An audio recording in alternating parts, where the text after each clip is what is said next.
글로벌 시장 마감 상황 살펴보겠습니다. 지난주 월요일장, 이제 어제 간밤이었었죠. 월요일장 뉴욕 증시는 앞서 들으신 대로 메모리얼 데이 휴장을 맞았습니다. 이에 따라 지난주 뉴욕 증시 흐름을 살펴보면 주간 단위로 3대 지수 모두 하락 시세를 보였었고요. 금요일장에서도 소폭 내렸습니다. 금요일장 마감가부터 확인해 보시죠. 다우지수 약보합권에서 거래 마감지였습니다. 0.3% 하락했고요. S&P 500 지수가 0.22%, 기술주 중심의 나스닥 지수가 0.03% 소폭 내렸습니다. 3대 지수 가운데 다우지수부터 하루 동안의 양상 살펴보겠습니다. 장 초반에는 약보합권에서 출발을 했습니다. 장중에 저점을 낮추는 부분이 있었는데요. 바로 옐런 의장의 연설이 있었던 그 시간입니다. 옐런 의장은 연내 금리 인상 가능성을 언급했습니다. 금리 인상이 연내에는 확실해진다라는 가능성이 다시 한번 확인이 되면서 시장에는 다소 부담으로 작용하는 모습이었습니다. 여기에 더불어서 지표가 하나 더 나왔었는데요. 4월 소비자 물가지수가 전월보다 0.1% 상승했습니다. 예상에 부합한 흐름을 나타냈고요. 이처럼 인플레이션이 상승 흐름 나타내면서 금리 인상 가능성에 또다시 무게가 실린 모습이었습니다. 장중 저점 부근에서는 다시금 낙폭을 회복하는 양상이 이어졌었지만 장 막판에 다시 한번 저점을 낮추는 양상이 나타났었고요. 이처럼 시장이 금리 인상이라는 이슈에 초점을 맞추게 되면서 달러 강세 영향이 나타났습니다. 달러 강세에 따라서 부담으로 작용한 모습이었었고요. 금요일장에서는 0.3% 하락 시세로 마감지었었고 주간 단위로는 주 후반에 크게 밀리면서 0.22% 다우지수 하락했습니다. 대형주 중심의 S&P 500 지수 보겠습니다. 역시 비슷한 양상을 좀 보였습니다. 장중에는 강보합권 전환을 시도하기도 했었는데요. 역시나 3일 연휴, 토일, 월요일 이같이 주말과 연휴를 앞두고서 거래량이 상당히 줄어들었습니다. 관망세가 뚜렷했던 하루였었고요. 이날 장중 저점까지 떨어지면서 0.22% 내린 2126포인트 선에서 종가 형성됐습니다. S&P 500 지수는 주간 단위로 0.16% 상승했습니다. 이어서 기술주 중심의 나스닥 지수입니다. 역시 거래량이 상당히 좀 적었던 가운데 장중에 강보합권을 유지하다가 옐런 의장의 연설이 있었던 구간에서 약보합권 전환을 시도했습니다. 장중에는 다시금 강보합권으로 상승권을 유지하기도 했었는데요. 다시금 저점까지 떨어지면서 0.03% 내린 5090포인트 선 하회하면서 거래 마감지였습니다. 3대 지수 가운데서는 주간 단위로 나스닥 지수가 흐름이 가장 좋았습니다. 주간 단위로는 0.81% 상승권에서 거래 마감지였습니다. 3대 지수 보신 것처럼 연휴를 앞두고 눈치 보기 장세가 뚜렷했습니다. 이 가운데서 금리 인상이라는 이슈가 다시금 부담으로 작용하는 모습이었는데요. 증시에 영향을 미쳤던 이슈들 외신 통해 자세히 살펴보겠습니다. 우성문 기자. 네, 뉴욕 증시에 영향 미쳤던 소식들 외신 통해 함께 살펴보겠습니다. 앞서 들으신 것처럼 어제는 이 메모리얼 데이로 뉴욕 증시 열리지 않았고요. 지난 금요일 뉴욕 증시 일제히 하락을 했는데요. 다시금 9월 금리 인상설이 불거지면서 투자 심리가 악화되는 모습이었습니다. 지난 금요일 자넷 옐런 연준 의장이 올해 안에 금리를 인상하겠다는 발언을 했기 때문인데요. 정확한 소식 CNBC 통해 자세히 살펴보겠습니다. 현지 시간으로 지난 금요일 이 CNBC에 따르면 자넷 옐런 연준 의장은 이날 이 로드 아일랜드주 프로비던스 상공회의에서 연설을 가졌는데요. 이 연설에서 옐런 의장은 만약 예상한 대로 경제 회복세가 지속된다면 올해 어느 시점에는 금리 목표치를 인상하기 위한 첫 단계를 채택하고 통화 정상화 과정을 시작해야 한다는 의견을 냈습니다. 올해 안에는 경제가 회복된다면 금리를 인상할 것이라는 발언으로 해석이 되는 부분인데요. 다만 옐런 의장은 이와 함께 고용시장의 추가 회복과 또 인플레이션이 중기적으로 2%에 다가가고 있다는 합리적인 자신감이 필요하다는 발언을 덧붙이기도 했습니다. 옐런 의장은 최근 미국 경제에 대해서는 이 주택 시장의 더딘 개선세와 또 국제유가 급락에 따른 에너지 부분의 부진을 인정하면서도 미국 경제가 지속적인 성장을 하고 있다며 장기 전망을 낙관적으로 내다봤습니다. 아울러 고용과 인플레이션이 목표치에 이를 때까지 긴축을 연기하는 것은 경기 과열 리스크가 있다며 우려감을 나타내기도 했는데요. CNBC는 이에 대해서 다음 달 16일과 17일로 예정된 FOMC 회의를 앞두고 이 같은 발언이 나와서 주목된다고 설명했습니다. 최근 미국의 소비 지표와 제조업 지표들이 부진하게 나오면서 일부 전문가들 사이에서는 연준이 올해 금리를 올리지 않을 것이라는 희망이 커졌었는데요. 하지만 이번 발언으로 다시 9월 금리 인상론이 힘을 얻게 됐습니다. 이에 대한 전문가들 발언 함께 살펴보겠습니다. 먼저 이날 이 월스트리트 저널과 인터뷰한 폴 애시워스 캐피탈 이코노믹스 이코노미스트는 경제 성장이 반등하고 인플레이션과 임금 상승률이 오르는 점을 감안했을 때 연준이 9월 이후까지 금리 인상을 늦추지 않을 것으로 본다라는 발언을 했고요. 폴 크리스토퍼 웰스파고 고문은 옐런 의장은 아직 연준이 즉각적으로 움직이기에는 경제 회복이 충분치 않다는 듯한 뉘앙스를 풍겼다. 연준은 지표 의존적인 모습을 보일 것이다 라고 평가했습니다. 네, 이어서 다음 소식 살펴보겠습니다. 이날 금리 인상론에 힘을 실어준 것은 이 옐런 의장의 발언뿐만은 아니었는데요. 미국의 지난달 인플레이션이 예상을 웃도는 상승세를 나타낸 것으로 확인이 됐습니다. 자세한 소식 로이터 통신 통해 함께 살펴보시죠. Firmer underlying inflation keeps Fed on rate hike path. 현지 시간으로 지난 금요일 로이터 통신에 따르면 이 4월 미국의 CPI는 전월 대비 0.1% 오르면서 전문가 예상과 부합했던 것으로 확인이 됐습니다. 하지만 이 투자자들이 집중했던 것은 바로 근원 CPI였는데요. 이 변동성이 적은 근원 CPI는 0.3% 상승한 것으로 확인이 됐습니다. 전문가 예상치였던 0.1% 상승을 웃도는 결과였고요. 또한 2013년 1월 이후 가장 높은 수준을 기록을 했습니다. 최근 이 하락했던 에너지 가격이 다시금 상승하면서 CPI 가격도 오르고 있는 것으로 평가가 되고 있는데요. 따라서 로이터 전문가들은 연준이 올해 안에 금리를 올릴 가능성이 더 커졌다고 평가를 했습니다. 크리스 룹키 MUFG 유니온뱅크 수석 이코노미스트는 인플레이션이 향후 몇 년간 연준의 목표치를 향해 갈 수 있다는 자신감을 불러넣어줄 것이라고 평가했습니다. 연준의 인플레이션 목표치는 2%인데요. 현재 12개월 기준으로 근원 CPI는 1.8% 상승을 기록하고 있습니다. 로이터 통신은 이러한 소비자 물가 상승세가 당분간 지속될 것이라고 내다봤습니다. 뉴욕 증시에 영향을 미쳤던 소식들 외신 통해 함께 살펴봤습니다.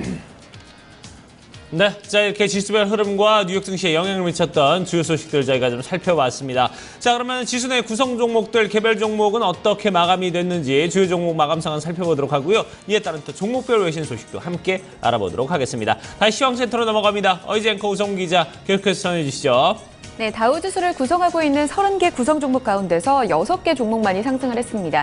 24개 종목 하락 시세가 우세했었는데요. 내린 쪽 살펴보시게 된다면 이날 IT를 포함해서 제약주 그리고 에너지 섹터가 모두 내렸습니다. 보잉과 머크사, 마이크로소프트, 존슨앤존슨, 쉐브론 텍사코 포함해서 24개 종목 하락했고요.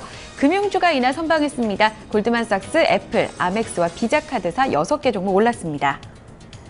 하락 시세가 우세했던 쪽부터 다시 한번 확인해 보겠습니다. 항공 제조업체인 보잉이 가장 큰 폭으로 내렸는데요. 1.72% 내림 시세를 보여줬었고요. 제약주가 함께 밀렸던 가운데 머크사도 1% 넘게 밀렸습니다. 마이크로소프트가 이날 또 1% 이상의 낙폭을 기록했는데요. 클라우드 업체인 세일즈포스닷컴 인수에 다시금 적극적인 협상이 나서고 있다라는 소식이 악재로 반영됐습니다.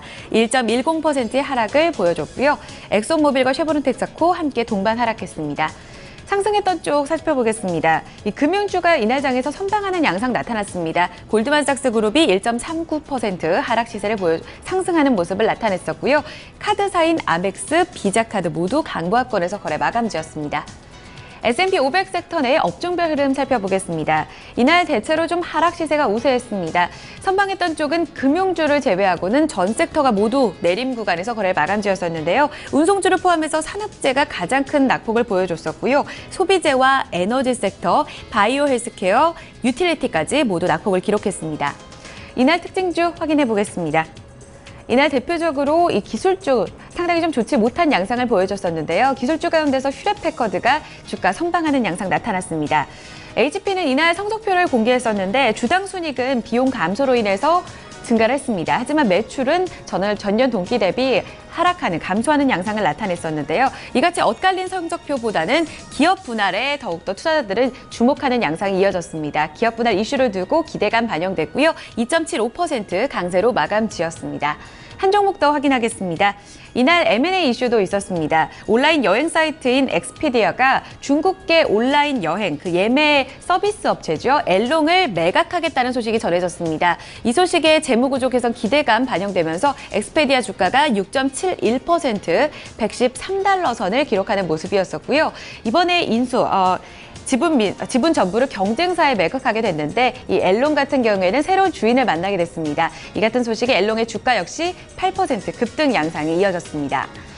대체로 이날 보신 것처럼 특징주를 제외하고는 이 같은 특별한 재료가 없었던 종목들은 대체로 하락 시세가 우세했던 하루였습니다. 이날 특징주 다시 한번 외신 통해서 짚어보겠습니다. 우성문 기자. 네, 종목 주요 소식 외신 통해 함께 살펴보겠습니다. 최근 휴대폰 판매 부진으로 어려움을 겪고 있는 블랙베리가 대규모 구조조정을 발표했다고 합니다. 이 소식에 주가는 상승했는데요. 자세한 소식 비즈니스 인사이더 통해 함께 살펴보겠습니다. BlackBerry announces a new round of layoffs. 현지 시간으로 지난 금요일 비즈니스 인사이더에 따르면 블랙베리는 전 세계적으로 이 대규모 구조조정에 나설 것이라고 밝혔습니다. 현재 블랙베리에서 일하고 있는 직원들의 수는 이 7,000명에 달하는데요. 앞서도 이 구조조정 끝에 7,000명에 달하는 직원을 해고한 바 있습니다. 다만 구체적인 이 구조조정 규모는 아직 밝혀지지 않았다고 비즈니스 인사이더는 덧붙였는데요. 특히 모두가 예상하고 있는 것처럼 스마트폰 부진이 이 구조조정의 이유라고 설명하고 있습니다. 그러나 스마트폰 부진과 함께 이 다른 사업 부문들도 함께 위축되고 있다는 평가인데요. 따라서 전 세계 직원 수를 줄이고 기기 소프트웨어, 하드웨어 또 응용 사업을 통합하겠다는 계획입니다. 한때 블랙베리의 전 세계 휴대폰 시장 점유율은 20%에 육박했었는데요. 하지만 스마트폰 등장과 함께 경쟁에 밀리면서 블랙베리의 점유율은 1%대로 추락했습니다. 이에 따라 지난해 블랙베리는 이미 절반 정도로 직원을 감원한 바 있는데요. 하지만 여전히 실적 부진이 이어지면서 더욱더 강도 높은 구조조정을 단행하는 것으로 평가되고 있습니다. 일각에서는 마이크로소프트나 샤오미, 또 삼성전자가 블랙베리를 인수할 것이라는 소문이 떠돌기까지 했는데요. 이 소식에 블랙베리의 주가는 2.04% 상승했습니다. 네, 다음은 이어서 실적 공개한 기업 살펴보겠습니다. 이날 휴레패커드가 다소 엇갈리는 실적을 공개했는데요. 하지만 투자자들은 긍정적인 부분에 초점을 맞추는 모습이었습니다. CNBC 통해 좀 더 자세히 살펴보시죠. HP earnings 87 cents a share, beating street by 2 cents. 현지 시간으로 지난 목요일 장 마감 후에 HP는 이 실적을 공개했는데요. 1분기 주당 순이익이 0.87달러를 기록했다고 밝혔습니다. 이와 같은 수치는 전문가들이 예상했었던 이 85센트에서 2센트 개선된 결과가 나온 것인데요. 하지만 반면에 같은 기간 매출은 좋지가 못했습니다. 255억 달러를 기록하면서 지난해 같은 기간보다 7% 줄어들었고요. 또한 전문가 예상치에 미치지 못하는 결과가 나왔습니다. 이 구체적인 부분별 실적을 살펴보면요. 지난 분기 이 하드웨어를 포함한 개인 시스템 매출이 5% 감소했고요. 데스크탑 매출 역시 감소했습니다. 하지만 노트북 매출은 19% 늘어난 것으로 확인이 됐는데요. 지난 11월 HP는 컴퓨터와 프린팅 사업을 2개의 회사로 분사한다는 계획을 발표한 바 있습니다. 이에 대해 투자자들은 이 분사 후 예상을 상회하는 순이익이 나온 것에 대해 환영하는 모습이었는데요. 맥 휘트먼 HP 최고 경영자 역시 실적 턴어라운드와 분사에 대해 전반적으로 실적에 만족한다고 평가했습니다. 이 소식에 뉴욕 증시에서 HP의 주가는 2.75% 상승했습니다. 종목 주요 소식까지 외신 통해 함께 살펴봤습니다. 자, 이렇게 종목별 주요 소식들을 살펴봤고요. 종목 마감 상황도 함께 알아봤습니다. 자, 그럼 유럽 증시는 마감이 또 어떻게 됐는지 살펴보도록 하고요. 유가를 비롯한 상품 환율 채권 시장 함께 또 마감 상황 아우러 살펴보도록 하겠습니다. 자, 이 부분은 어이지 앵커가 전해드립니다. 네, 앞서 마감했던 유럽 증시도 주요국은 휴장에 들어갔습니다. 영국과 독일 증시가 휴장했고요. 프랑스 증시는 약세로 마감 지었습니다. 주요국 증시 확인해 보시죠.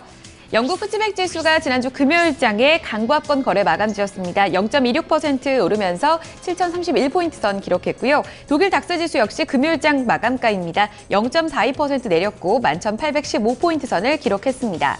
프랑스 까크 지수가 월요일장에서 장을 열었었는데요. 0.49% 내리면서 5,117포인트 선 기록했습니다. 그리스 디폴트 우려감 커지면서 그리스 증시가 3%나 떨어졌는데 이 같은 영향 받는 모습이었습니다. 이어서 상품시장 점검해 보겠습니다. 국제유가가 달러 강세 흐름에 따라서 하락 시세로 거래 마감지었습니다. 뉴욕 상업거래소에서 7월 인도분 서부 텍사스산 원유가 배럴당 2% 가깝게 떨어졌고요. 59달러 72센트를 기록했습니다. 금값 역시 달러 강세의 영향을 받았습니다. 온스당 0.2% 내렸고 1,204달러 선까지 내려앉은 모습이었습니다. 곡물 가격은 대체로 올랐었는데 옥수수 가격은 부실당 1% 넘게 밀렸고요. 3달러 60센트 기록했습니다. 이어서 주요 지수 확인하겠습니다. 필라델피아 반도체 지수가 이날 장에서 소폭 올랐습니다. 0.24% 강보합권 시세 보여줬었고요. 720포인트 선 기록했고요. 공포지수는 0.17% 올랐고 BDI 발틱 운임 지수가 지난주 계속해서 좀 내림 시세를 보여줬습니다. 이날 금요일장에서 6포인트 추가적으로 밀리면서 586포인트 선을 기록했습니다. 마지막으로 외환 채권 시장까지 확인하겠습니다. 지난주 금요일장에서 서울 외환시장에서 원달러 환율은 하락 마감하는 모습 나타났습니다. N달러 환율과 동조하는 영향이 나타났고요. 3원 90전 내리면서 그래도 1,090원은 지지하면서 마감 지었습니다. 지난 금요일장에서 달러 흐름은 강세 나타냈었고 0.4% 비교적 크게 오르면서 96포인트 선까지 올라섰다는 점 특징적으로 확인해 주셔야겠고요. 뉴욕 채권 시장에서 미국채 10년물 금리는 전거래일보다 소폭 올랐습니다. 0.02%포인트 오르면서 다시금 2.21%의 수익률을 기록했습니다. 네, 지금까지 지난주 금요일장 글로벌 마감 동향 그리고 월요일장 유럽 상황까지 확인해 드렸습니다. 네, 자 이렇게 해서 지난주 금요일 뉴욕 증시 마감 상황 살펴봤습니다. 자, 지난주 한 주 전체 동안 뭐 뉴욕 증시 같은 경우는 사실 좀 혼조세의 양상을 보였습니다. 지수별로 주간 단위로 좀 올랐던 부분도 있고요, 좀 하락했던 그런 지수들도 있었는데 전체적으로 좀 흐름은 그냥 제자리에서 멈추는 그런 모습을 보여줬네요. 저 오늘 날씨 지금 상당히 더울 거라고 합니다. 올 들어서 좀 가장 더운 날씨를 기록할 거라고 하는데요. 서울은 낮 기온이 오늘 30도를 드디어 넘어설 거라고 하고요. 대구는 34도까지 육박할 것이라고 합니다. 자, 이런 부분 여러분들께서 오늘 하루 좀 주의를 하면서 임하셔야 되지 않을까 하는 생각이 드네요. 자, 토마토 잉쇼 1부 순서 여기서 이제 마무리 짓도록 하고요. 저희 잠시 후에 2부에서 다시 뵙도록 하겠습니다.